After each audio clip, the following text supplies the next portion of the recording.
Estando do mês da longevidade, e neste mês da longevidade, hoje, Direito dos Idosos.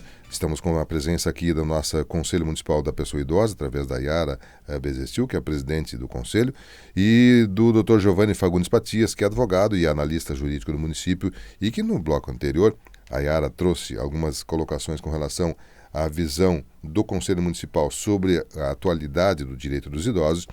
O Dr. Giovanni fez uma análise um pouco geral assim, do direito do idoso, que está, como todo brasileiro, básico na sua Constituição, mas tem também o Estatuto do Idoso, que também complementa, além de outras leis que complementam o segmento direto do idoso. E a gente conversando no intervalo aqui com o Dr. Giovanni, chegamos à conclusão que é interessante alguns focos, alguns pontos. Doutor, e a gente começa, quem sabe, pela questão da saúde e medicamentos. Direito à saúde e medicamentos por parte dos idosos. Como é que está a nossa legislação e como é que está a prática dela aqui junto a nós? Bom, Miguel, nessa área do direito dos idosos, nós temos o direito prioritário ao Sistema Único de Saúde com relação à medicação e demais tratamentos de saúde. E aí, por meio da Secretaria da Saúde, a pessoa que precisa ter uma atenção com relação à sua saúde e com os medicamentos na farmácia popular ali junto da Secretaria, vai chegar e vai apresentar então a sua documentação e vai ser analisado de caso a caso para fazer os encaminhamentos necessários. Então nós temos a legislação principal que fala do direito à saúde, o Estatuto da Pessoa Idosa também estabelece isso e traz o idoso como prioridade nos atendimentos, e aí a intenção é que essa atenção ela seja mais rápida ou com prioridade. Né? Que é essa a intenção. E aí, remédios gratuitos para hipertensão, que vai se conseguir na farmácia municipal ou na farmácia popular, né? Remédios gratuitos para hipertensão, diabetes e asma, descontos de até 90% para outros medicamentos, isso na farmácia popular, na farmácia municipal que nós temos ali na Secretaria da Saúde é medicação gratuita, e aqueles convênios que se tem com a farmácia popular na rede de farmácias municipal, nós conseguimos, então os idosos conseguem ter esses descontos. E na parte da saúde ainda tem as questões, então falamos do atendimento prioritário, falamos da farmácia municipal e da farmácia popular. Temos que lembrar que temos os agentes comunitários de saúde que fazem então esse intermédio, verificam como é que está essa situação nos residentes do município, as suas demandas, né? Um atendimento domiciliar, seja do profissional da saúde, como enfermeiro ou médico, dependendo da necessidade e da patologia dessa pessoa. Vacinação e prevenção, nós temos o acesso gratuito pelo SUS. E quando se quer ter uma informação a respeito do seu direito, pode buscar a Prefeitura Municipal, que se faz o registro no protocolo. Aquele idoso que já tem uma habilidade maior junto com a tecnologia, vai pelo celular ou pelo computador abrir um protocolo e fazer as perguntas direto no sistema pelo site da Prefeitura Municipal, e presencialmente até na Secretaria da Saúde pode buscar essas informações, e geral, no âmbito geral, que seja na esfera federal, para trazer a questão do reconhecimento e da existência desses direitos, pode discar o 136 e buscar essas informações. Então, o que nós temos para falar é com relação o tratamento de saúde, seja com a aquisição de medicamentos ou para fazer procedimentos, consultas e tal. Nós temos a Secretaria da Saúde, temos os postos ESF que fazem esses atendimentos nos seus bairros. Nós temos como município um amplo sistema que faz esse serviço de prestar, então, saúde aos nossos idosos. E também pode ser que aconteça de, no momento, não ter aquela medicação ou naquele mês não ter aquele serviço esperado, mas tudo conversando e vendo como é que são as necessidades, dependendo também da urgência e da necessidade de procedimentos, atendimentos e medicamentos, tudo isso é verificado, né? O que a gente tem que pensar quando se trata de um direito coletivo é que se todo mundo chegar pedindo urgência em tudo, pode ser que não se consiga atender todo mundo, e talvez seja isso que aconteça na hora que a pessoa quer. Depende da classificação, inclusive, que a legislação traz na saúde, quando se verifica da real necessidade e o que o médico coloca nos seus documentos com relação à urgência e emergência de cada caso das pessoas e principalmente dos idosos. Sem dúvida. Giovanni, e uma questão que tem crescido muito, a gente tem visto isso, eu não sei se é um nível preocupante em Tupã ou não, mas eu sei que nacionalmente é a questão do superendividamento, não só do idoso, mas principalmente de familiares, utilizando-se do crédito que o idoso disponibiliza para pegar o recurso. Nós temos esse direito, essa questão também preocupante aqui em Tupã ou não? É sim, sempre muito preocupante. Tupanciretã traz essa questão, é muito evidente, inclusive em conversa com colegas, com o próprio INSS e verificando na própria secretaria, nós temos essa noção desse problema, tanto social quanto econômico. Porque muitas vezes o idoso é o arrimo da família. O que é isso? É aquele que gerencia tudo com os seus recursos, seja da aposentadoria e do seu benefício, e os demais que podem não ter uma renda que seja suficiente para todas as necessidades, ou então não tenha uma renda fixa, acabam utilizando do idoso como ferramenta segura, porque quando tem a aposentadoria ou benefício, tem ali uma fonte pagadora e também tem a forma de tirar empréstimos consignados e de forma mais fácil, e isso causa o superendividamento, embora tenha legislação que diga que não possa passar de 45% da margem consignável. O que significa isso? Não pode os empréstimos ultrapassarem a 45% da renda desse idoso, mas se nós formos fazer o cálculo, se tirar 45% da renda de qualquer pessoa, é um baque muito grande, né? E aí também sabemos que com o passar dos anos, quando nós vamos adquirindo uma certa idade, nós vamos adquirindo também necessidades maiores, seja com tratamentos de saúde, seja com mobilidade, enfim, uma infinidade de necessidades que também demandam gastos. E aí com esse salário, com essa margem consignável apertada, isso causa muito prejuízo. E na parte do superendividamento, nós temos uma lei desde 2021 que permite que se faça uma organização nas contas, seja do idoso, seja de qualquer pessoa que está superendividada. O que vai ser feito? Vai ser provocado o juiz para que o juiz chame todas as instituições bancárias, todos os órgãos que estão sendo credores, então que esse idoso ou que essa pessoa está devendo, traz para o processo e lá vai ser apresentado uma forma de pagamento em que o idoso consiga, ou a pessoa, qualquer pessoa consiga, então, gerenciar a sua vida. Viabilizar. É como se fosse uma recuperação judicial de uma empresa, de uma pessoa. Então, para a pessoa não se tornar insolvente, o que é isso? Não ter dinheiro mais para prover as necessidades mínimas. Aí surge esta legislação que faz com que a pessoa consiga se organizar através de um plano de pagamento ali e organização das contas, em que obriga também essas empresas a reduzirem o valor das parcelas, verificar a taxa de juros aplicada, etc. Inclusive analisar práticas abusivas que tenham ocorrido dentro disso, né, do direito do consumidor entra junto nessa questão, alguns serviços que não foram pedidos e que foram embutidos junto nesses empréstimos, tudo isso é analisado e é definido nesse processo judicial.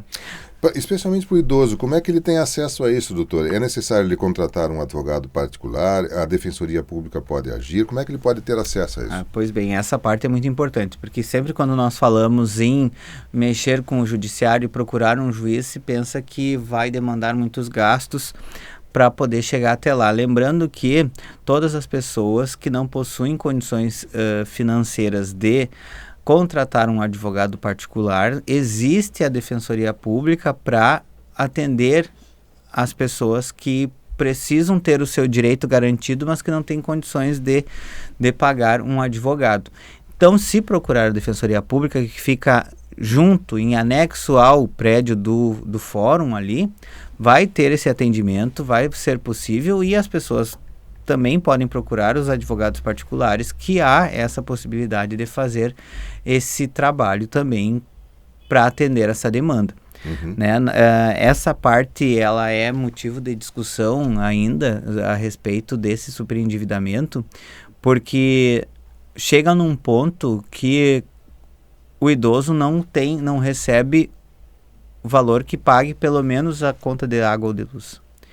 E isso causa não só um abalo financeiro, um problema financeiro, mas um abalo psicológico muito grande, porque aí trabalhou a vida inteira, viveu a vida inteira se dedicando, trabalhando, seja na formalidade ou na informalidade, e quando realmente vai poder fazer um bom proveito ou um mínimo proveito dos seus rendimentos, tem obstado em razão desse problema de estar superendividado, e muitas vezes não são com dívidas próprias, são com dívidas de terceiros. E é justamente com isso. E com isso nós temos já um gancho com a parte do crime patrimonial e financeiro. Quando utiliza esse idoso para fazer essa prática de conseguir empréstimos para pagar contas que não estejam relacionadas com o próprio idoso, as pessoas que participam disso cometem crime, cometem atos ilícitos, e aí cabe a denúncia do próprio idoso, das pessoas que sabem disso, comunicar às autoridades competentes, né? Principalmente a delegacia de polícia, que pode fazer os encaminhamentos no Disque 100, né? Faz a denúncia pelo Disque 100 e vem encaminhado então para o município de Tupanciretã pela delegacia. O delegado vai fazer análise, faz os encaminhamentos, se tiver que vir para o município fazer análise com a Secretaria de Desenvolvimento ali, com o CREAS, com o CRAS, que seja o serviço que nós temos disponível, ou então os encaminhamentos necessários, e vai buscar a condenação ou então a identificação das pessoas que estão cometendo esse ilícito, né? Quer dizer, o idoso tem uma rede de apoio que pode ser acionada por iniciativa dele ou de alguém próximo a ele que saiba dessa realidade e que possa lhe proteger dessa condição que ele está lhe abalando. Exatamente. Isso é muito importante saber, que nunca ninguém está sozinho.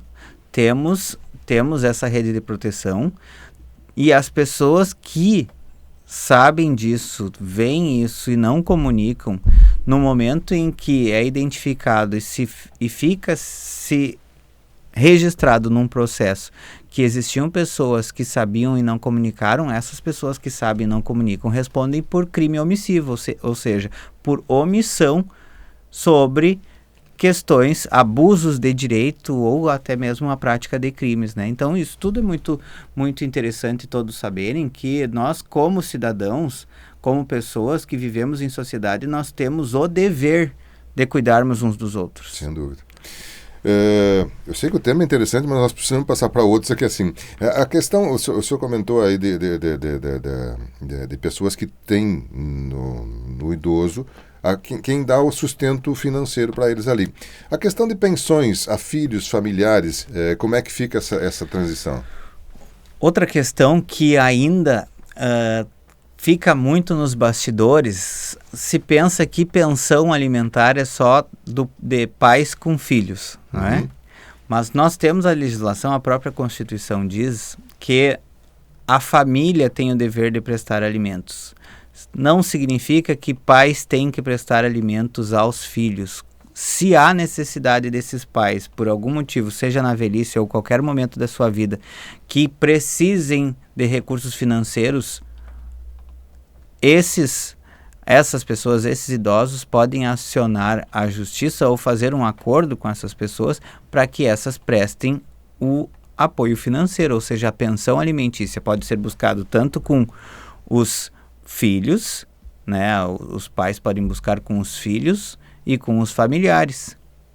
Né? E isso ninguém sabe, ou ninguém se lembra, ou não é tanto debatido essa questão. E muitas vezes acontece de chegar denúncias junto à municipalidade ou então junto à própria rede de proteção e seguir que fica sempre a responsabilização dos entes públicos, mas tem uma grande família no entorno que está cobrando, mas não se dá conta que a lei diz que também se é responsável. No momento que se puxa solidariamente todos esses familiares, eles são obrigados a arcar na medida das suas possibilidades, sim, com o sustento financeiro dessa pessoa, até essa pessoa conquistar, então, essa autonomia financeira ou não.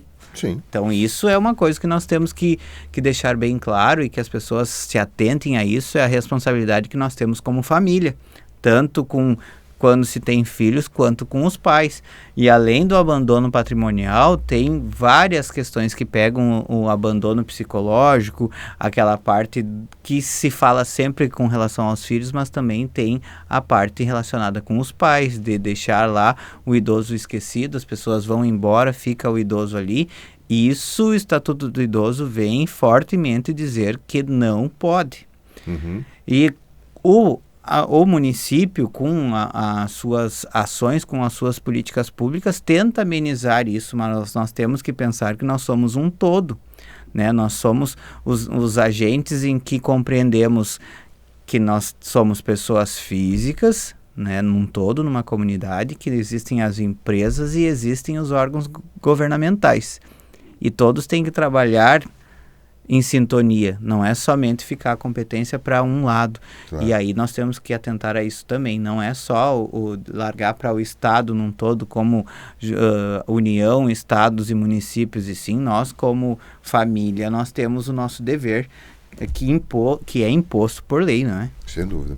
E é natural, né? É uma questão que a lei regrou uma coisa que é natural. As pessoas, os familiares são os primeiros a estarem, pelo menos deveriam estar atentos a algum momento de fragilidade ou dificuldade de qualquer pessoa do contexto familiar, né, no seu circuito. Um último tema que o senhor colocou aqui, direito previdenciário e assistencial. O que o senhor gostaria de comentar sobre isso? Então, no direito previdenciário e assistencial, nós vamos incluir o seguinte: no previdenciário é aqueles que contribuíram para a previdência ou então que possuem o seu companheiro ou sua companheira, seu marido ou sua esposa, que contribuíram, né? E aí as pessoas têm o direito de ter esse retorno financeiro com a aposentadoria ou a pensão por morte. Não é? E muitos idosos, muitas pessoas, quando perdem o seu cônjuge, principalmente com relação ao homem, quando perde a sua esposa ou a sua companheira, acha que não tem o direito à pensão e não faz o requerimento, e fica aquele direito lá que a pessoa tem, mas não busca. Muitos imaginam que seria só a mulher que teria o direito de buscar a pensão com a morte do seu marido. Isso não mais é uma regra. E passou a deixar de ser regra há muitos anos. O que nós temos? Então, a parte da aposentadoria, muitos não se dão conta que contribuíram uma vida toda, ou então que tem um mínimo de pagamentos que são as 180 contribuições, ou os 15 anos de contribuições, e atinge a idade, seja mulher ou seja homem, com a sua idade da aposentadoria por idade, ou até mesmo o tempo de serviço, que são várias as modalidades, e não pedem a sua aposentadoria. E quando eu falo isso, muitos podem pensar, mas quem é que não vai pedir? Existe muita gente que não se dá conta, que segue trabalhando, ou então que se isola por uma infinidade de motivos e deixa de buscar isso. A mesma coisa da pensão. O que nós temos? Nós temos que a pensão, quando não requerida, a pessoa pode buscar o INSS para tentar ver se há o direito da pensão, e aí, se passou muito tempo após o falecimento, começa a receber a partir da data do pedido. Mas não pode deixar de procurar para ver se tem o direito, porque o dever de qualquer órgão público, o agente público é prestar informações. Isso está lá na regra tanto da Constituição Federal quanto no direito administrativo, que todo o ente público, todo o órgão público e todo o funcionário público tem o dever de prestar informações. E aí, quando perguntado, se for ao INSS, se for até mesmo no CRAS, ver a questão ali do cadastro único, como é que estão as situações, dá para ser feita uma análise se tem o direito ou não. Principalmente no INSS, que eles são os especialistas. Ou então, junto com advogados particulares ou na Defensoria Pública, mas a Defensoria Pública aqui em Tupanciretã, na área previdenciária, não tem atuação.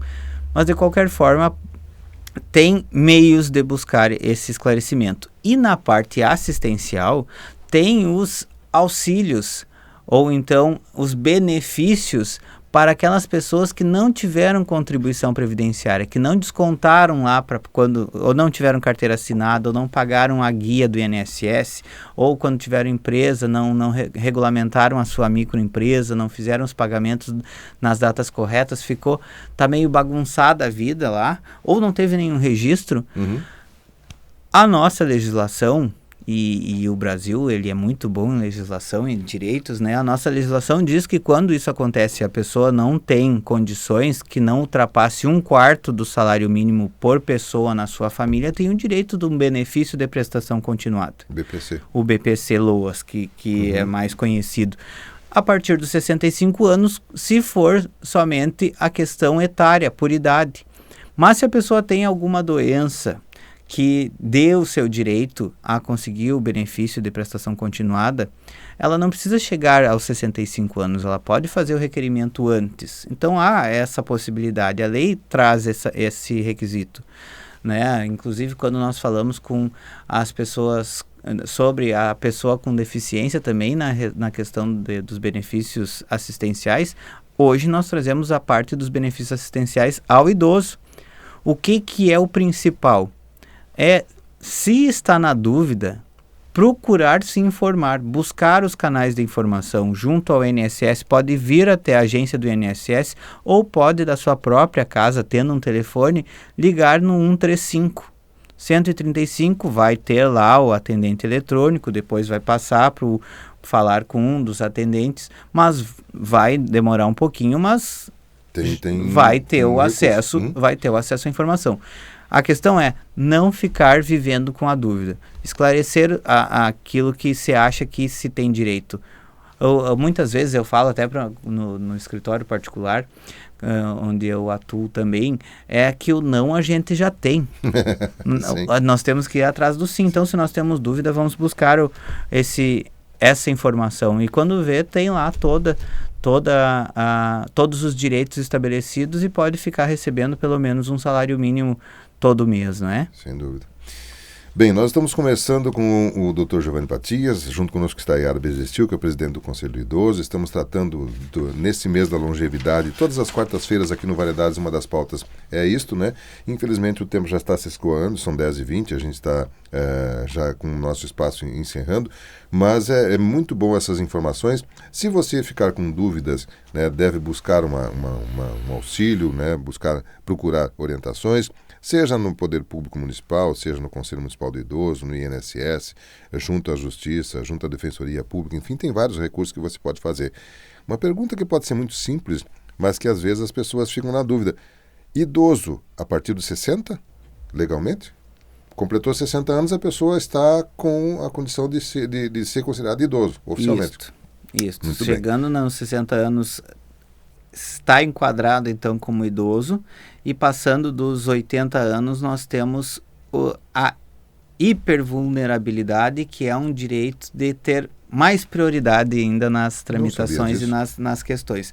Então, a parte etária, como tem a longevidade que nós estamos falando, 60 anos, o idoso é um idoso muito jovem, com 60 anos, mas que tem plenas condições ainda de estar no mercado de trabalho e tal. E aí, quando vai indo mais adiante, dos 80 anos mais, aí entra na questão de hipervulnerabilidade em razão de que ficar em pé muito tempo num lugar ou acesso, talvez precise de algum instrumento para auxiliar, seja andador, seja bengala ou alguma coisa, precisa de acessibilidade, precisa ter um atendimento diferenciado, não é?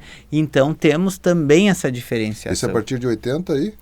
A idade agora da hipervulnerabilidade, eu não posso te afirmar de certeza, mas é 80 e alguma coisa, por aí assim. Alguma coisa. Depois a gente pode complementar. Isso eu posso trazer essa informação ainda, mas nós temos que saber que tem essa, é idoso mais, se nós podemos falar, né? Perfeito. Olha aí, ó. Bom, a minha tosse alérgica voltou aqui assim. Bom, eu quero agradecer a presença do Giovanni, da Yara, que aqui compareceram nessa sugestão, nessa parceria com a Secretaria de Desenvolvimento Social e Assistencial de Macetã. A secretária Bárbara nos procurou e estimulou para a gente fazer isso. Eu achei muito interessante, porque estamos fazendo parte do calendário do mês da longevidade, que, como eu falei, teve lá no dia 2 a sua abertura oficial, lá no Bonumazão.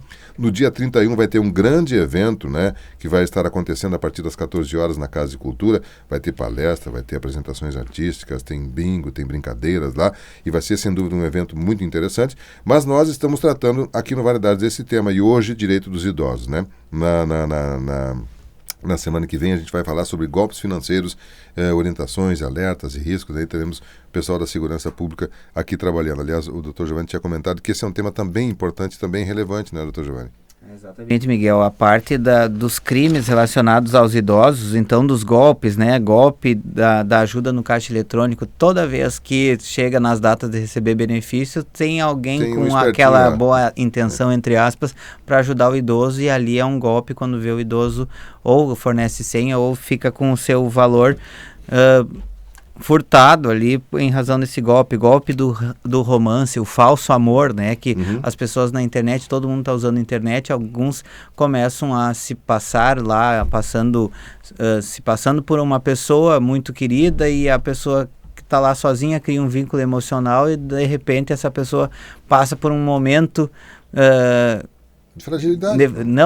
Esse próprio golpista pega e diz que sofreu um acidente ou que precisa de algum dinheiro, e a pessoa que está ali envolvida emocionalmente acaba entregando valores. Tem que cuidar essa parte. O golpe do falso servidor do INSS, que vai na residência ou até mesmo liga para conseguir dados dessa pessoa.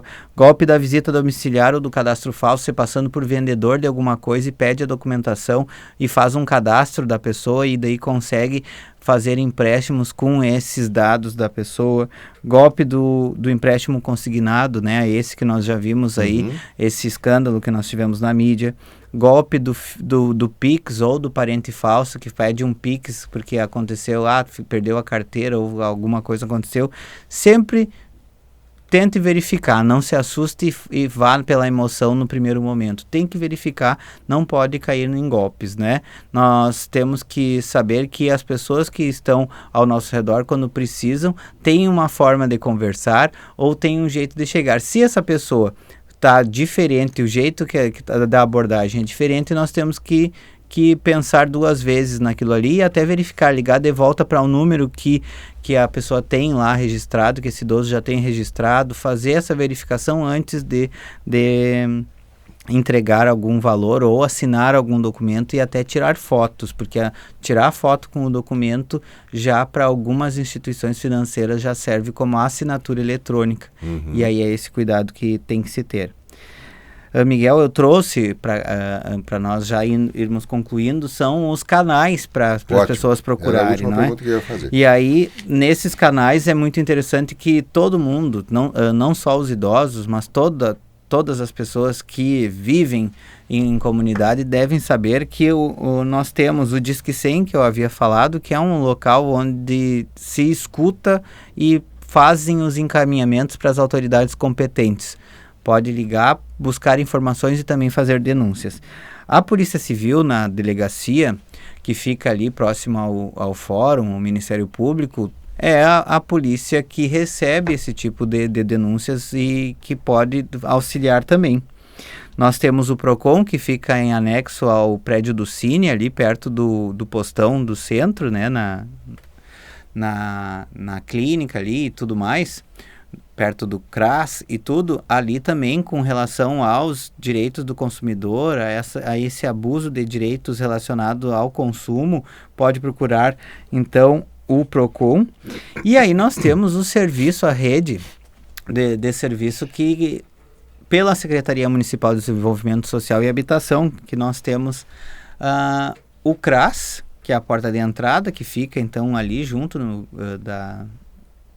ao lado do posto central ali, o CRES, que fica ao lado, no prédio da secretaria, ao lado do prédio da administração, da prefeitura lá, e nós temos a habitação, e com a habitação nós temos ali, nós estamos em andamento com o programa 60 mais, né, que são unidades habitacionais que vão atender pessoas com 60 anos ou mais, que vai ter toda uma série de adaptações às pessoas que são idosas. E a Defensoria Pública, que quando eu explico o que é a Defensoria Pública, é o advogado pago pelo Estado, né? É o advogado público quando a pessoa não tem a condição de chegar num advogado particular, então tem a Defensoria Pública. Mas às vezes já está com uma contenda, já tem um processo com outra pessoa e a Defensoria Pública atende essa outra pessoa e não pode fazer o atendimento quando procura, né? É uma coisa que acontece sempre. O que se faz? Vai até o balcão do cartório, do fórum, que fica junto no mesmo prédio, e vai ser solicitado, se não tiver condições de pagar um advogado particular, um advogado dativo. Aí o juiz chama um advogado particular do município, ou até mesmo fora, e lança essa demanda para esse advogado, e quem vai pagar esses honorários é o próprio Estado. Então, quem paga esse advogado, quando a Defensoria Pública não pode atuar em razão de vários motivos para esta pessoa, tem a possibilidade da pessoa chegar no balcão do cartório, ali do fórum, no balcão do fórum, então, chegar ali no balcão e pedir a nomeação de um advogado pago pelo Estado, um advogado dativo, para atender essa demanda. Vai justificar o porquê, nisso a Defensoria Pública não pode, até a Defensoria Pública pode emitir uma certidão dizendo o porquê que não atua, para poder orientar melhor a nomeação. E tem esse acesso à justiça, esse acesso a esses canais. O que não pode é ficar com a dúvida na sua cabeça. Ficou com dúvida, está com questionamento, busque informação. Perfeito.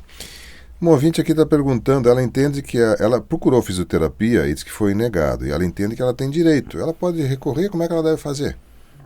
Como eu disse lá no início, dependendo da documentação que se tem, vai fazer o requerimento, pode ir até ali no balcão do próprio, da administração, na prefeitura ali, junto com o protocolo, e fazer um registro formal e que vai ser analisado, então, pelas autoridades. O que pode acontecer? Quando há negativa por N motivos do fornecimento do tratamento da saúde na esfera administrativa, há a possibilidade de se buscar esse direito pela via judicial. Se entende e está escrito que a pessoa tem direito e por algum motivo administrativamente não é possível fornecer esse direito, esse serviço, a pessoa tem o direito de buscar o suprimento judicial, que é uma ordem do juiz para garantir a esse direito. O que vai acontecer? O juiz vai entrar contra...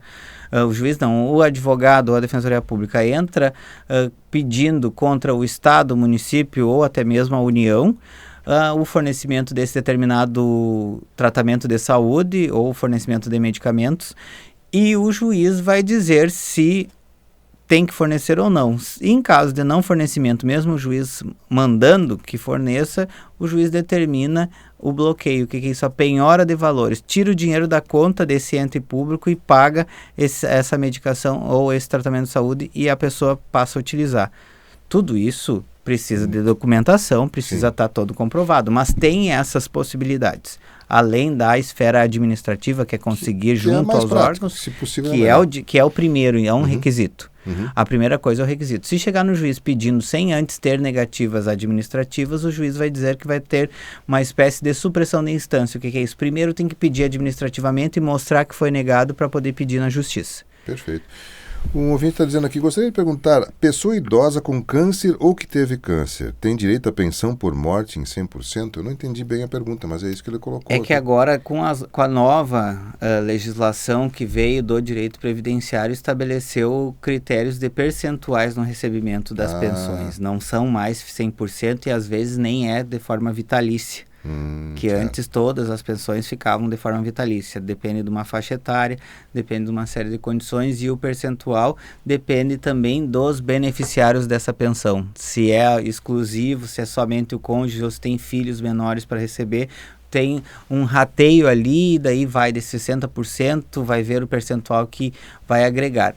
Cada caso concreto tem que ser analisado com uma pessoa da sua confiança, que seja ou no INSS ou junto com advogados, para pegar a documentação e analisar. Quer dizer, simplesmente pela doença não é possível determinar. Não se determina especificamente. Tem que ser analisado cada caso concreto e é isso que eu me refiro. Quando se tem esses questionamentos, tem que buscar informação. Só que nesses casos específicos, nós não podemos dar uma orientação de forma geral dizendo tem direito ou não tem direito, Perfeito. Porque tudo depende do documento. Uma vírgula fora do lugar muda todo o contexto, Perfeito. né, Miguel? Então, procure a informação com as pessoas que são competentes a esse ponto. Um outro ouvinte aqui diz que ele tem um filho que recebe BPC.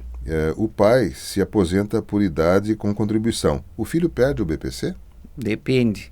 Nós temos que analisar recebe por que esse benefício e também como é que vai ser o cálculo dessa renda, quem são os membros da família, como é que vai ser esse cálculo todo que vai ser feito, que é um quarto. Porque a aposentadoria vai entrar na renda familiar.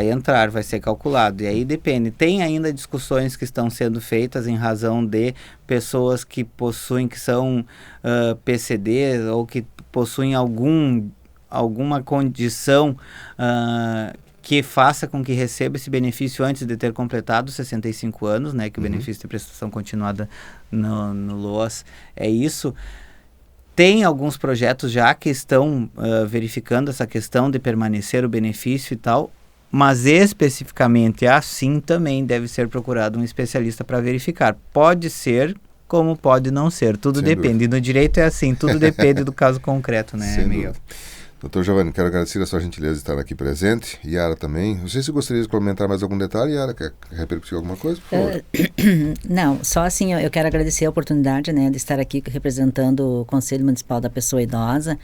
Agradecer ao Giovanni, né, que eu entendi assim que foram ótimas explicações, e dizer ao público, né, da pessoa idosa e aos familiares que, muito embora ele tenha sido bem específico, mas se ficar alguma dúvida quanto aos direitos das pessoas idosas, procurem os órgãos competentes, né? O Giovanni já falou, procurem a Secretaria do Desenvolvimento Social, tem o CREAS, tem o CRAS, tem a Defensoria Pública, tem o Judiciário, tem a Delegacia, tem o Disque 100 e tem o Conselho Municipal da Pessoa Idosa.